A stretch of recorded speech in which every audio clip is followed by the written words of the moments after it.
Alors ce n'est toujours pas la fin de l'histoire, il y a toujours des idéologies qui contestent de manière radicale la démocratie libérale, même si on est un petit peu fatigué de la défendre. Et parmi ces idéologies, il y a l'islamisme, qu'ils viennent des salafistes ou des frères musulmans, une doctrine politico-religieuse totalitaire dans laquelle la loi divine surplomberait toutes les activités humaines, une loi divine dont on va dire sobrement que le point fort n'est pas la défense des libertés individuelles, en particulier la liberté de conscience. Alors depuis des décennies, la classe politique française fait preuve d'une immense complaisance avec les islamistes, une large partie de la classe politique française fait preuve d'une immense complaisance avec les islamistes. On voit encore là un petit tweet d'une députée qui est toute fière de participer à une réunion organisée par une association qui est très proche des frères musulmans. Le site de l'association est bariolé de références aux fondateurs des frères musulmans. Et ça ne la dérange pas, elle est toute contente. Puis en plus, cerise sur le gâteau, son mouvement s'affiche comme officiellement libéral, misère. Et là, depuis quelques semaines, il y a une sorte de vent de panique dans la classe politique française, sans doute un peu débordée, où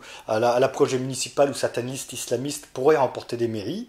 Et donc on a une florilège, un feu d'artifice de propositions parfois liberticides, avec aucun respect ni pour la liberté de conscience, ni pour la liberté d'expression, qui est aussi la nôtre. Alors ça vise les islamistes, mais c'est aussi la nôtre, cette liberté d'expression et cette liberté de conscience, ou parfois des propositions assez antidémocratiques. On a Valérie Pécresse qui propose d'interdire les listes de radicalisés aux élections, fort bien, par la préfecture. On imagine le niveau d'arbitraire que cela peut, sur un critère aussi flou que la radicalisation, on imagine sans difficulté le niveau d'arbitraire que cela peut représenter. On imagine aussi les immenses difficultés, les contre-coups de telles interdictions. Et pourtant, on a traversé toute la guerre froide avec l'URSS face à nous, l'un des régimes les plus puissants de l'époque, le KGB, l'humanité tous les matins dans les kiosques, 25% d'électeurs communistes, une cohorte impressionnante de salauds, d'imbéciles, des intellectuels, des journalistes qui ont systématiquement préféré le goulag à la liberté, qui ont systématiquement savonné la planche des démocraties libérales.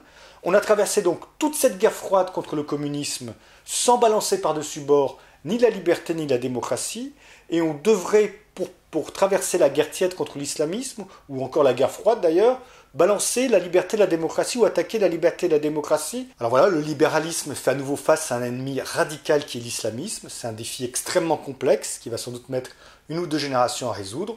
Ce n'est pas une raison pour balancer nos libertés par-dessus bord. On ne défend pas la liberté en balançant la liberté par-dessus bord. Et puis c'est naturellement pas une raison pour verser dans l'essentialisation ou le racisme.